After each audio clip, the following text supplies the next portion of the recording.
Allo, ngai Godelo Fombo Mbemba Ndombasi. Naye kosala message oyo naza s'adresser na bakonzi ya mboka. Surtout na chef de l'état na biso. Soki naye kosala message oyo po vi nanga ekomi en danger. Na oti kozwa beko bazo lukisa ngai. Étant congolais, un homme libre et artiste compétent na mboka oyo. Chef de l'état pelelaki congolais nyonso fo ede mboka na ye. Nga nazwaki initiative ya kokene na IGF pona kofunda bato bazosala na Sokoda ndenge bazopesa biso bambongo na ndenge bango balingi. To nalingaki ndenge chef de l'état lobaki to sentir yango pena ke oui IGF peke kosala bango dit. Coïncidence, Verkis pe a gagné procès na ye na bango.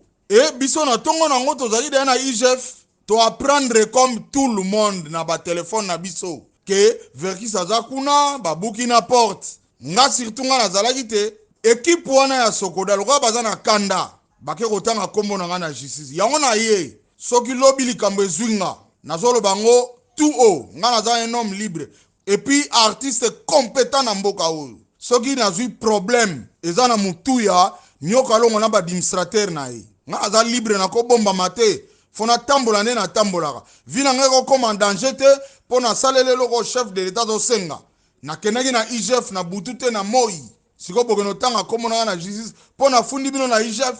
Yango na yeko belela. Soki na zui problème lelo ulobi eza na mutuya nyoka longo na ba administrateur na ye. Na problème a mutute na yo welela bentere na ngai avenir na ba musicien ba koya lobby ba vivre makambo bisozo mona te naza na ba droit oyo na ikomi fona ke no bondela ba pona zwa même aide na lingi vi wana te tangu na yoki ba longwe na sepeli et puis na yiki ko assister na yiko tala nde makambo eleki ba prendre nga pete oui ba yaki wana ba kotaki na kati mukolo lupango kutu ndapexi bango ba kota te et puis un pointre mukolo lupango pas dénoncer baza kutu na banyongwawa c'est tout naza pour rien na makambo wana et to continuer démarche o na osala ya IGF po eza demande mokonzi mboka. Alors soki bino bozana bambongo ebele bolibo faire taire biso surtout nga jamais na kokanga munoko pona ba droit na nga jamais eloko nazo mériter fona zwango ayebi ke boza ba administrateur ebele bo sala ba réunion butu moi